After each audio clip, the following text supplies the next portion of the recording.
the U.S. interior in New York City, in L.A., in Philadelphia. New York, reportedly, most of them is where they were caught.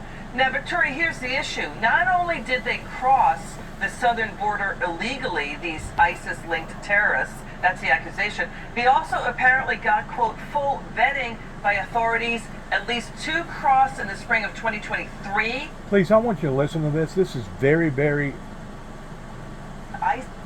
alarmingly and nauseating to me, because I have steadily been saying now for the past, I guess, 3 years, the border needs to be shut down. The border needs to be shut down.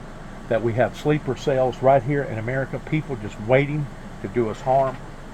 And to think that this is still going on, it's worrisome to me.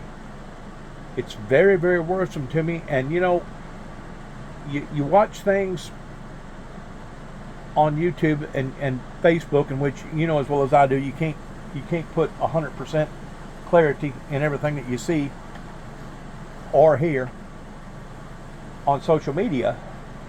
But whenever you hear people say stuff like the bridge collapse could have possibly been a terrorist attack in attacking a certain key element of a corridor that was basically a major corridor, kind of like a artery going up into your neck. Whenever you hear statements that these are terrorists implicated, you have to wonder what is next. This is very, very worrisome to me. It really is, because I know how much that 9/11 has set us back, and I know how much more that another attack could even do that much more damage to us as far as setting us back. And to think that we still got open borders the way that we do, I realize that Biden has put limitations on it. Well, what was it, up to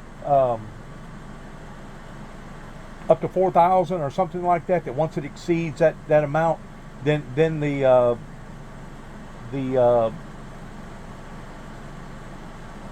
whole ordeal pertaining to people coming over here seeking asylum basically gets shut down.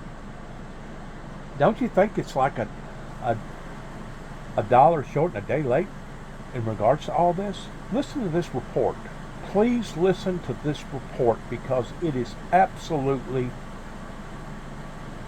nauseatingly scary to think that we could have people just right down the road or right up the road that is laying wait to either attack a bridge, to attack our social structure in some sort of a way, maybe cut off energy supplies going to electricity during the worst months, either of it being extremely cold or extremely hot, or poisoning our water system, or even bring biological chemical warfare over here.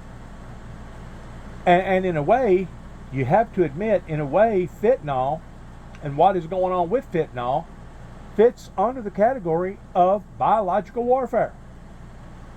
People deliberately bringing in drugs knowing that these drugs are going to kill people, or deliberately lacing stuff as mild as just marijuana, and the next thing you know, it makes them crazier in a bat, or it makes them do something that they ordinarily would never do.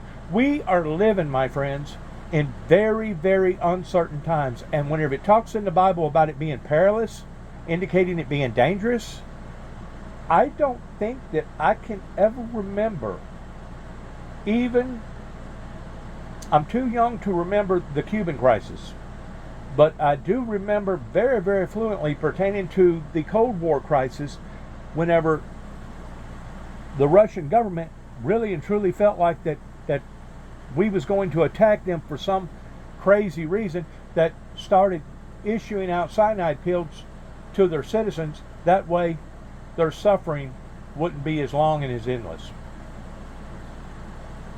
We are living in a time right now that within the next 5 minutes, something could absolutely explode, especially over in the Middle East right now with what's going on over there, to the degree that it would be a fire that we couldn't put out. And in a way, it already is a fire that is burning that we can't put out pertaining to the people that's coming over here illegally. Please listen. Please, this is a heartbreak. ISIS inside the U.S. interior in New York City, in LA, in Philadelphia. New York, reportedly, most of them is where they were caught. Now, Victoria, here's the issue. Not only did they cross the southern border illegally, these ISIS-linked terrorists, that's the accusation, they also apparently got, quote, full vetting by authorities. At least 2 crossed in the spring of 2023. Full vetting. Full vetting. In other words, they got the green light. But now they've captured some of them up in New York. Listen. And one used the CBP One app to enter. And they were caught on a wiretap talking about bombs. What do you make of all this?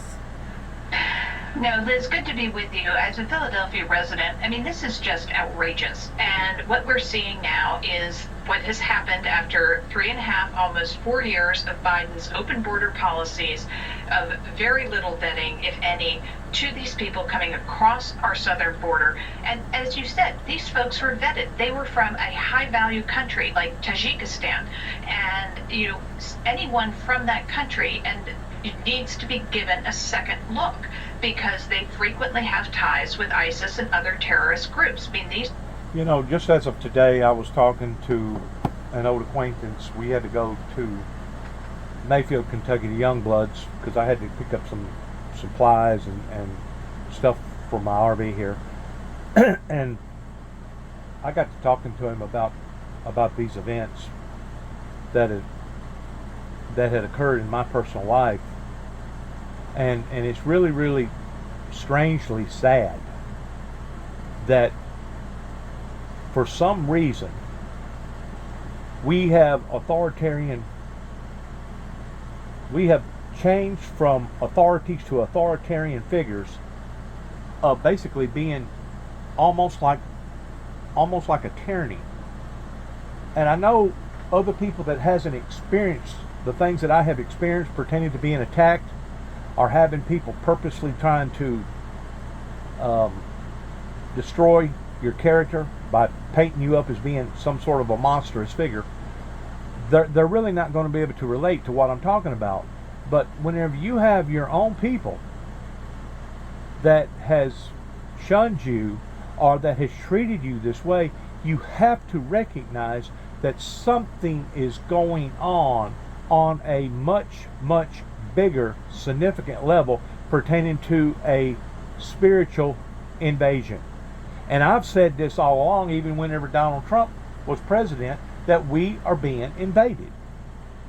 We are being invaded by drugs. We are being invaded by diseases. We are being invaded by other problems that is just basically coming to the boil point. And if you don't believe me, just listen to scenarios like we're dealing with right now.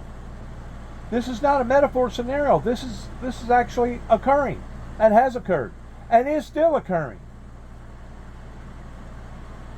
Whenever I wound up going to Phoenix, Arizona, as many times as I did, the last time that I was down there, I took a great deal of attention to ICE.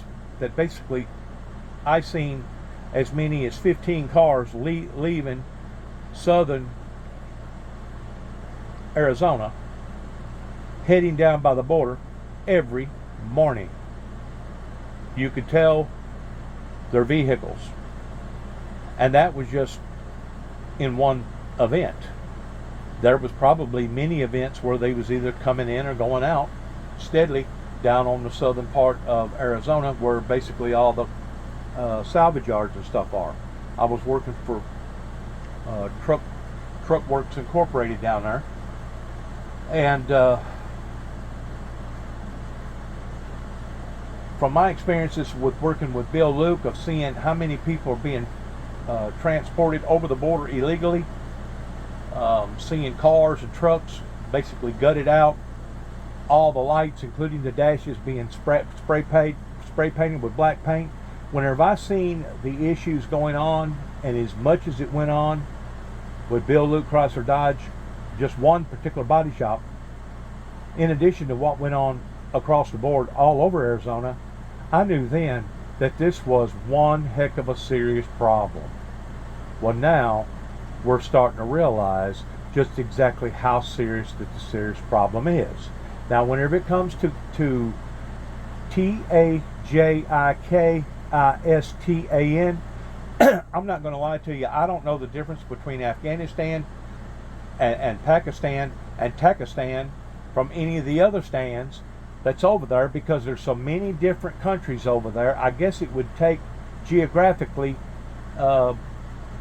probably at least several hours, if not several days, to study all that stuff and to look at it and analyze it towards just exactly what country is connected to the other country, and what country is considered a terrorist country and what country is not considered a terrorist country.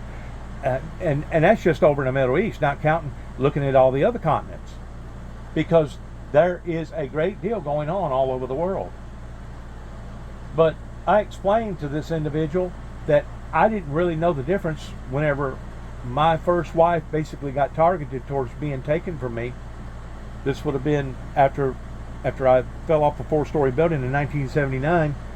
I didn't know if they was people from Afghanistan or Pakistan or Iran, or I just know that my first wife got taken from me by the exchange student program that went on up here in the university, the college of the UTM College up here in Martin, Tennessee, and basically raised my child down in Memphis, Tennessee, that I guess to this day brainwashed him, or basically indoctrinated him in him believing the things that he believes about his own dad. Of course, you can about halfway expect things like that from your ex, that they're going to try to smear you and make you look bad. But God only knows that the information that went into him, and for him to have taken a left-hand curve in going to the Catholic religion association versus going to the Protestant Christian administration, to this day I still have not a clue in what would have influenced him to do that, unless it come from a foreign source. Because as of, I think that I know my ex-wife good enough to say she's never been a Catholic. She's never associated herself in Catholic affairs. And I'm not saying that the Catholic religion is a bad religion or a good religion. I'm just saying it is so off the charts, first of all, that American girl from Missouri, of all places, would have basically allowed herself to be hustled and falling into the arms of these type of people. And secondly, who in the world would have thought in a million years that somebody basically born, reared up in Tennessee, born right up here in Union City, Tennessee, my son, who in the world would have thought that he would have wound up going in the directions that he went? But he did. I still love him unconditionally. I don't understand him. But I can see now, with all this influence coming from foreign affairs, what would have mixed him up and what would have caused him to gone astray. And trust me, it is not my doings that his mother done a 180-degree turn in doing what that she had done. And I asked her one time, I said, why are you doing this? Why have you done this? She said, money. She said, they got money. Really? You're willing to sell your own people out over the good old American dollar bill? Well, I gotta survive. And at that point in time, I was speechless. Like I said, I don't have nothing personally against none of those people over there. And to be quite frank with you, a lot of times I don't know the difference between one group versus another group. To me, they're all basically, we call them over here respectfully camel jockeys, because they come from an area that basically is still riding and getting around on camels. And to me, it's hard to differentiate which group is what and what they stand for and what they don't stand for. That's the reason why I use the Arabic concept in saying that it was the Arabs that not only targeted me whenever I was trying to recover with 2 broken legs, 2 crushed ankles, and about 50 pieces of piece, 3 crushed vertebrae, 2 ruptured discs, and 2 broken arms, but even me being targeted in 1983 whenever they flew over my house, or my grandmother's house, right here where I'm at right here on this property 3 different times, and then targeted me again in 1988 up here in Martin, Tennessee, towards me becoming acquainted with their evil, powerful, demonic forces, not once, not twice, but 3 different times over in Martin. So there's no doubt I got on somebody's radar. And I'm pretty sure it was way before I contacted the White House pertaining to me going to be the one to meet the Antichrist, and before the poison arrow struck the flesh of my skin that I would vanish or disappear, that every molecule in my body would instantaneously be changed from mortal to immortal in a twinkling of an eye, and that's whenever Gabriel was going to blow the trumpet and the dead in Christ was going to rise, and every born-again Christian was going to be transfigurated from this earth to heaven during that event. I'm pretty sure that I was already on somebody's radar way before 1983.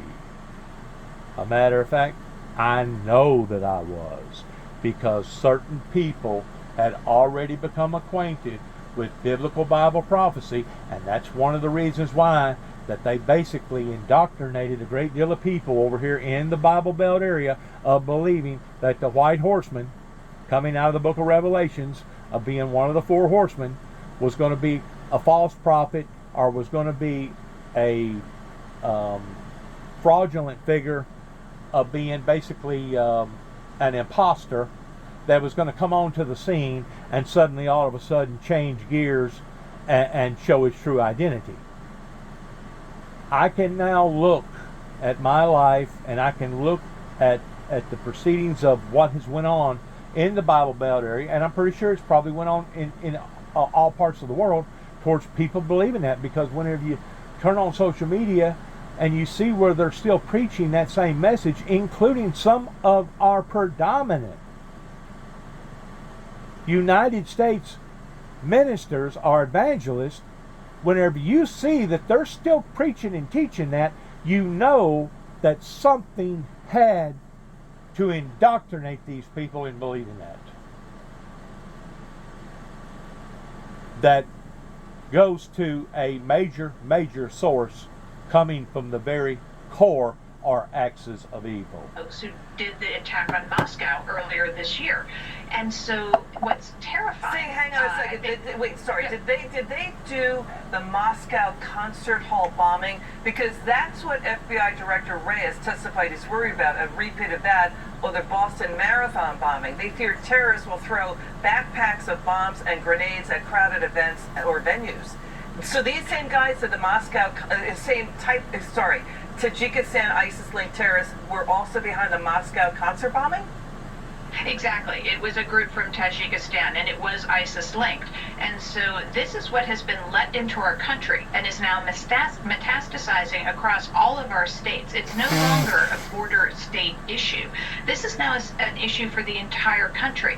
And the problem is, it is great that Director Wray is testifying to this in Congress. And one reason why it's across the board now is because whenever you load them up on buses and drop them off on all 50 states, you're basically mixing the disease up amongst all of us and not just part of us. And that's what our politicians have done. That's exactly what they have done. But he's been overseeing this for more than 3 years. No one is held accountable, and we can't track all of these people in country. So this is very terrifying. I think, in terms of ICE, there's a reason that we had strong ICE representation on the Trump NSC to make sure they were doing their best job for the president. So we tracked it. 1,000 664 individuals, illegal aliens with links to terrorism, caught at the border under this Biden White House. Officials at all levels are sounding the alarm. This is just happening just a generation after 9/11. Watch this Democrat, and you're also going to see a Border Patrol agent about how his hands are tied. Watch. It's frightening, and we're headed for another 9/11. I predicted that. I think we should have a secure border. We should know who's coming into our country. We don't. Our hands are tied. If I don't allow them to cross, and they call and complain, now I'm in trouble. I'm going to lose my job. It's got to be declared. So it's striking that far-left Democrats wanted to get rid of ICE, and the Biden White House is undercutting ICE when ICE is catching these guys. Director Wray, testified about a human smuggling operation at the southern border with ties to ISIS. So you remember, Victoria, how 9/11, everybody talked about the failure of the imagination, the failure of the part of government officials and their imagination in terms of envisioning, a 9/11 attack. What's the failure now, Victoria? Well, I mean, we don't even have to imagine anymore, Liz. I mean, this is playing out in front of us in real time. And as you said, we've got thousands of these. One is too many. We have to shut this down Exactly. now. Victoria Exactly. Coach, you're terrific. Thank you for joining us and helping us out tonight. Still ahead, Congressman Chip Roy from House Judiciary. We got a new pushback against the far left that is now, what they're doing is how it's hitting your kitchen table with higher costs. We got the details from a House hearing today about big Wall Street firms allegedly. All right, let's go forward here.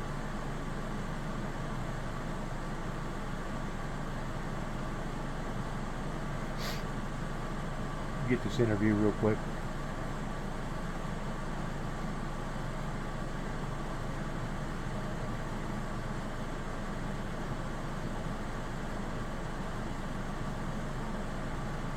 Prosperity. And free market capitalism is worth fighting for. Larry's keeping an eye on Washington. And free market capitalism is the very thing that has got us in the trouble that we're in right now, along with the student exchange group from all these different colleges that now you have mixed and mingled all over the world the bad among the good.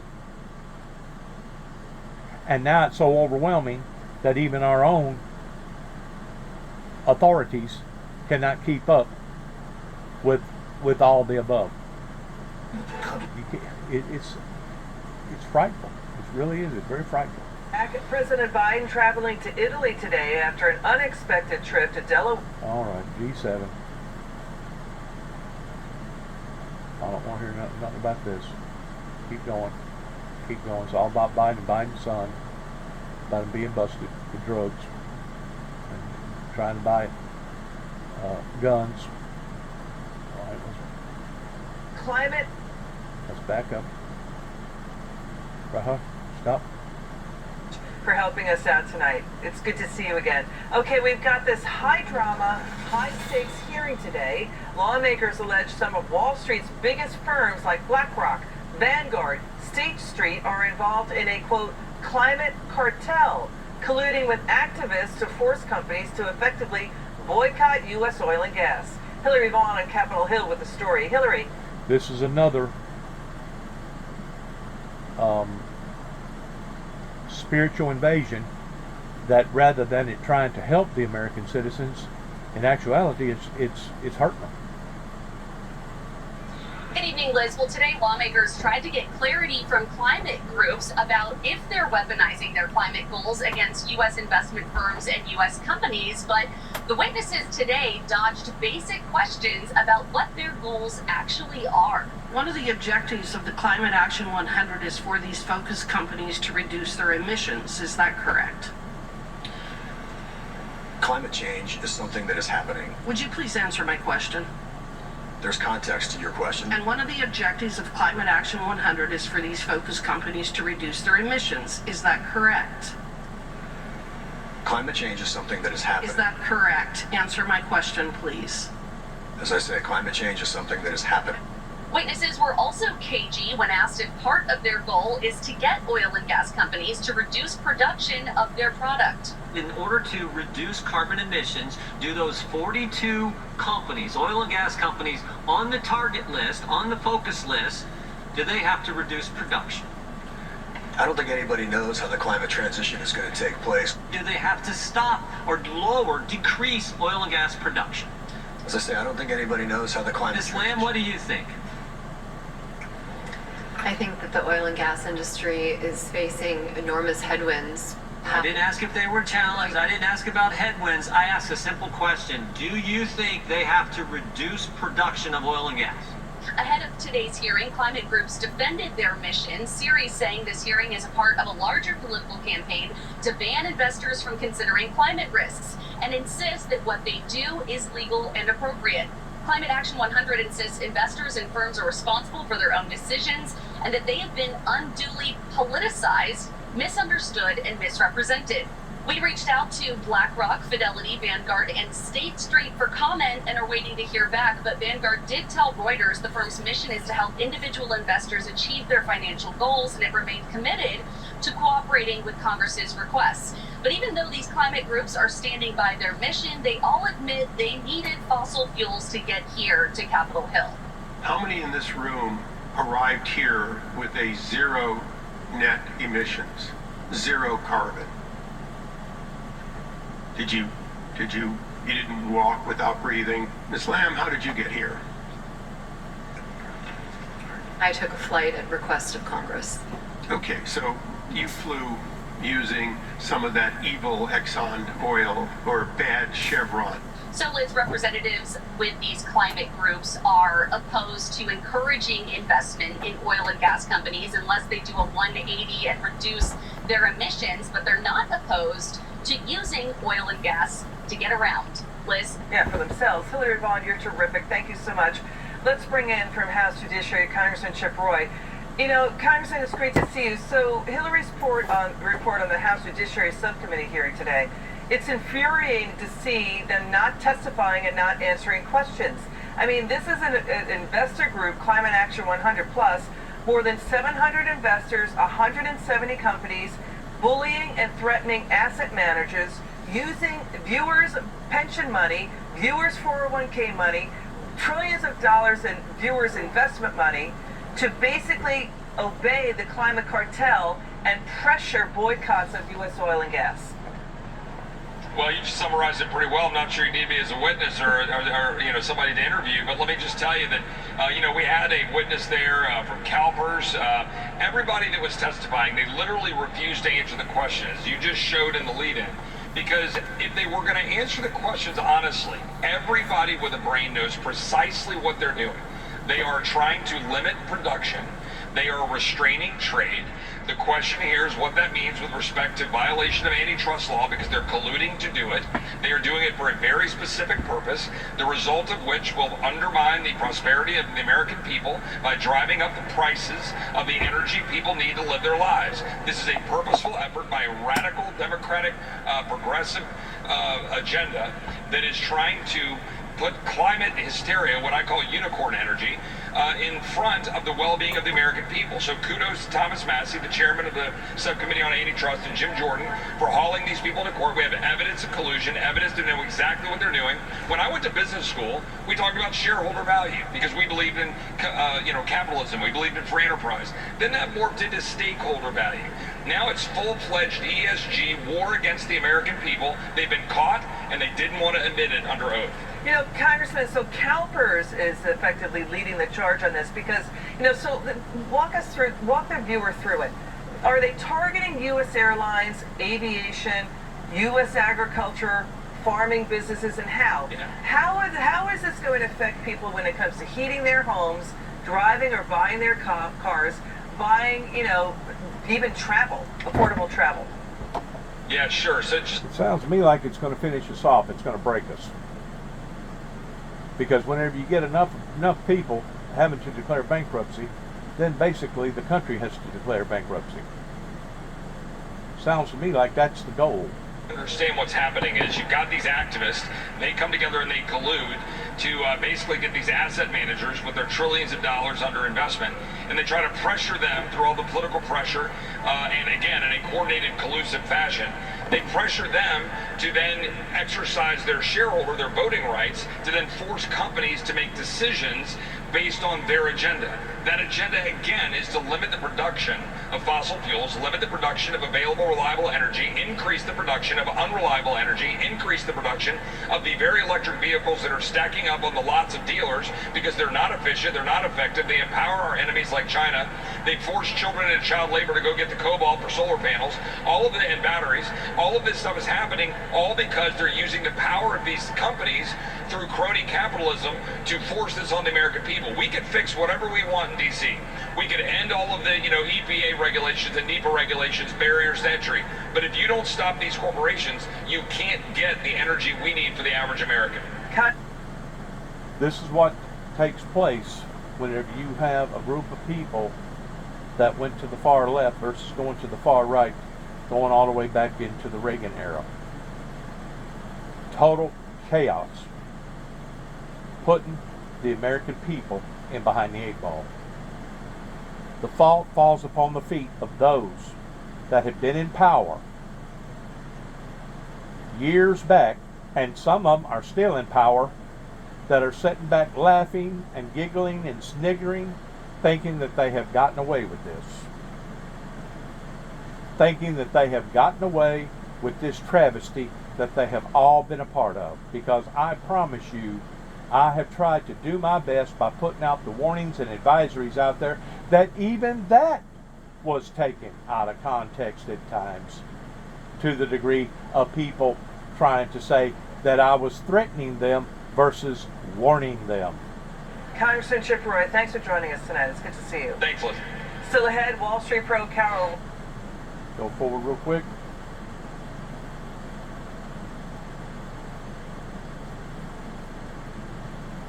Anticipating Trump will win, and Democrats like Hakeem Jeffries, Ted Lieu, Jamie Raskin, Pramila Jayapal are now working with far-left groups to plot resistance plans against the Trump White House. Pretty wild stuff that they're even talking about this, basically conceding Trump's going to win. Yeah, Liz, have you ever played a game like Monopoly where somebody, every time they're losing, they change the rules of the game? Well, that's basically the Democrats. Anytime they're not winning something. See what I'm saying? It's a stagnation that is going to wind up costing lives. Real, everyday, ordinary lives. Conservatives, in order to help Trump fundamentally reform the government, make it easier to fire thousands of workers. By the way, a third of federal workers work from home. There's like dozens of government buildings that are empty, and also reform law enforcement agencies like the FBI and Homeland Security. So there's a battle royale that's about to happen, Carol. Yeah, I mean, it is really unbelievable and sad at the same time that these oligarchs here in America. Deeper dive into the timeline of the prosecutions against former President. These oligarchs here in America is basically taking advantage of their own people. And it wasn't just, targeting people such as myself. It was the fact that they wasn't doing their job efficiently and accurately that has caused all this to blow up in people's faces the way that it has. We didn't get this way overnight. We did not get this way overnight. And believe it or not, we're not going to get out of this overnight. It's going to take strategic planning to figure out how to get out of this mess that we're in right now. And we're in a mess. We're in a mess. As progress and as, Back up.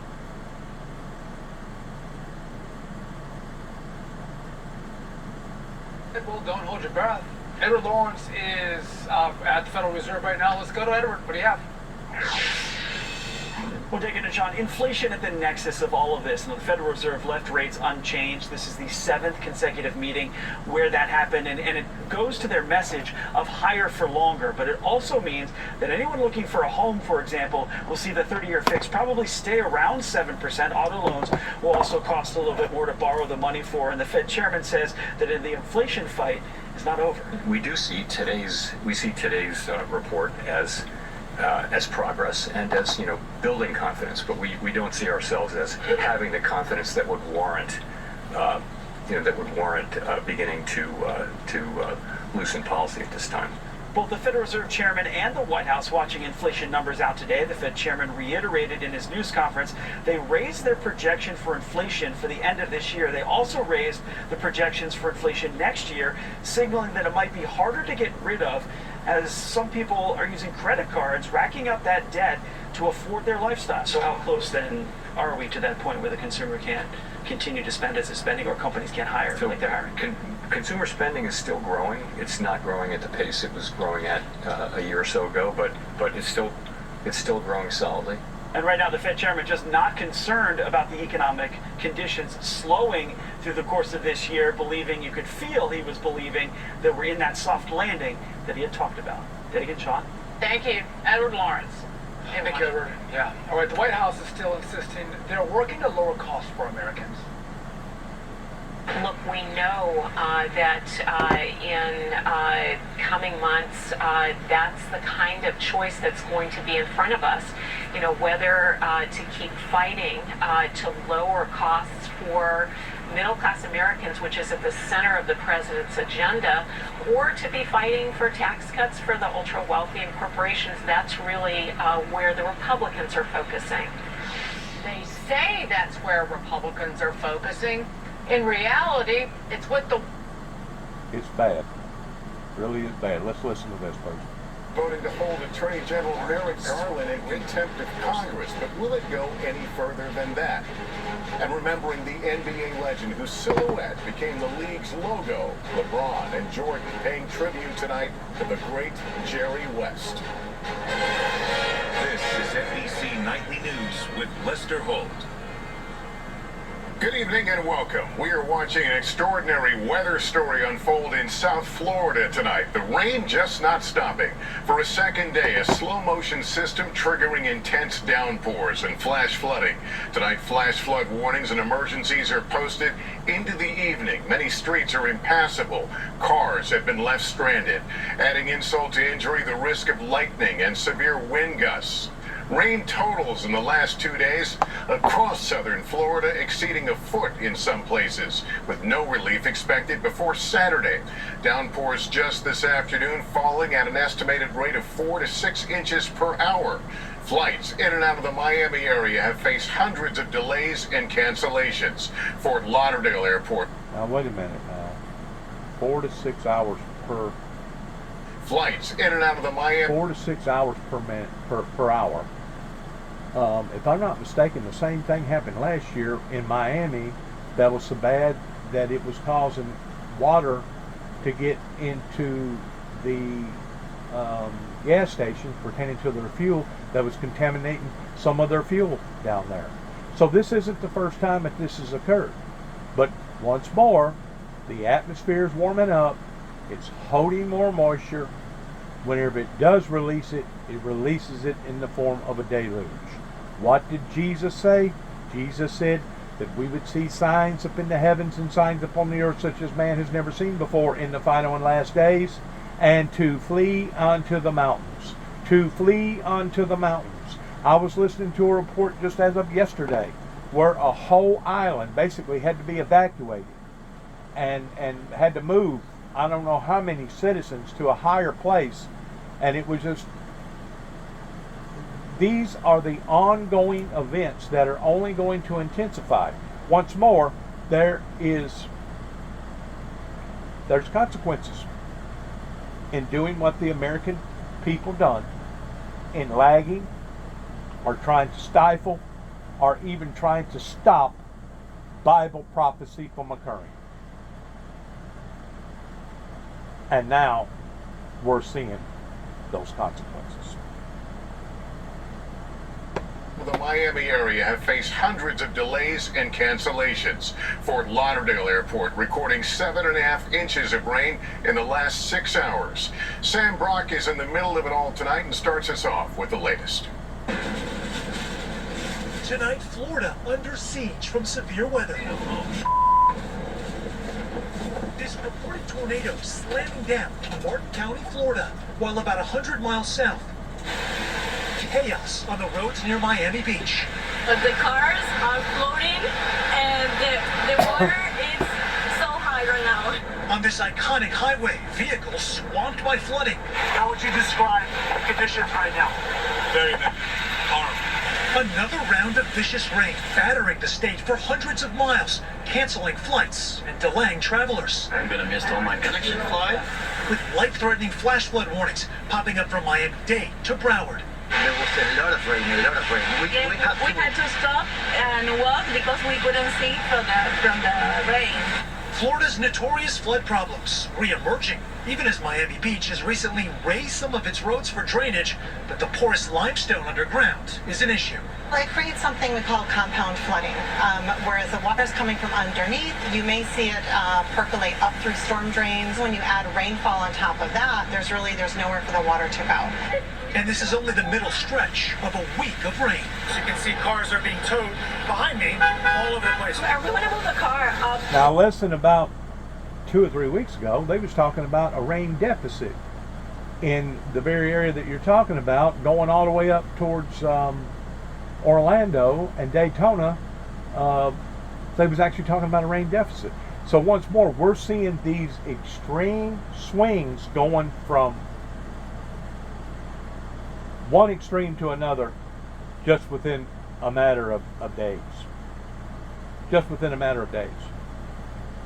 And it's only going to increase because they postponed, they delayed in thinking that they was going to be able to stop prophecy from occurring, and now we're all suffering the consequences on account of it. So then we can stay here because I know it's not safe to go out the streets either. The challenge now, what still lies ahead in the days to come. And Sam, as I mentioned at the top of the broadcast, this will be around for a while. Look, Lester, parts of South Florida have already seen more than a foot of rain from North Dade, where I am, all the way out to Fort Lauderdale. And as you suggest, we have at least 4 to 8 inches more expected by the end of the week. And Lester, it only takes 6 inches to stall out a car, something many people right now are discovering tonight. All right, Sam Brock, thank you. We're going to turn now to the deadly hijacking of a transit bus in Atlanta. And the stuff. And the bad thing about it is, pertaining to the storms, that's not even a hurricane. That's just a tropical depression. I guess it was a tropical depression. I don't know. It may have just been a weak tropical depression. I don't know what it was. I haven't been keeping up with it. And now we're talking about hijacking a bus in Atlanta. These are all trajectories going in the opposite direction towards peace and utopia.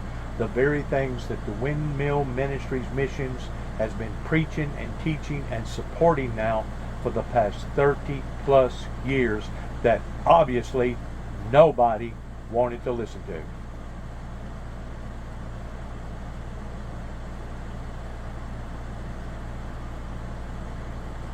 So it is true regarding the decisions of the many affect, or the decisions of the few affect the many. It is true. Because now we're seeing it right in front of our very eyes. New detail we have learned about the situation. Here's Priya Schroeder.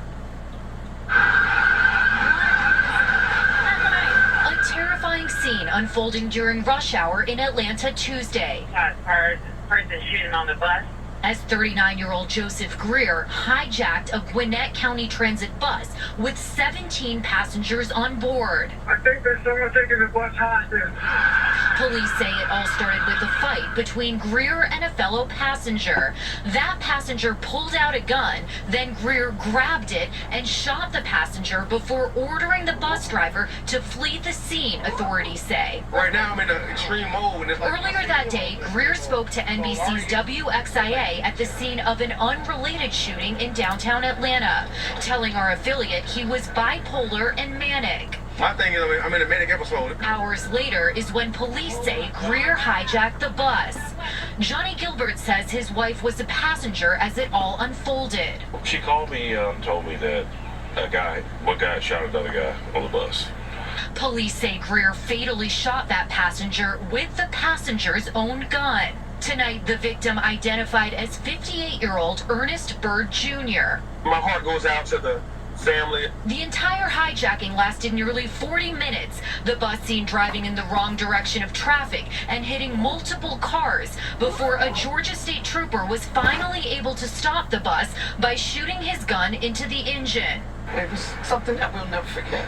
Tonight, authorities confirming the suspect is a convicted felon. He now faces 31 charges, including kidnapping and murder. Lester? All right, Priya, thank you. There's breaking news out of northern Illinois. 3 sheriff's deputies and a suspect shot in an exchange of gunfire at home where police had responded to a report that someone was threatening to harm themselves and others. The deputies are said to be in good condition. No word on the suspect's condition. Overseas, President Biden traveling to Italy for a high-stakes meeting with allies as the war... Well, I think I've listened to enough pertaining to bad news, and more bad news, and even worse bad news. President Biden did with special counsel Robert Hur, that regarding his handling of classified documents. Hur did not charge the president, saying a jury would view him as a, quote, elderly man with a poor memory. The White House invoked executive privilege regarding the audio, but lawmakers already have the transcript of it. The DOJ not expected to act on the referral, saying the House of Representatives has turned a serious congressional authority into a partisan weapon. Lester? Ali Vitale, thank you. Just in, the ACLU filing the first major legal challenge to President Biden's recent executive action on the border, and we have new reports that migrants crossing See, what we have here is one event contradicting another event. Just like the ACLU now suing the United States government because they're saying that our government, because of what Biden recently done, which I believe is a day late and a dollar short, that now we know for a fact that there is sleeper cells right here in the good old USA that are just waiting and laying wait to do damage to us that could possibly lead into another 9/11. Good luck to all of us. God bless America. Heaven help us all. And as we end this particular program, we want to say a special prayer for all the people throughout the world that are going to have to go through some very, very serious events that, as far as the Windmill Ministries missions is concerned, all these occurrences could have been prevented if certain people would have done the proper and right thing going back into the latter part of Ronald Reagan's administration. Thank you for your time, and God bless, and God bless America, and God bless our troops, and shalom.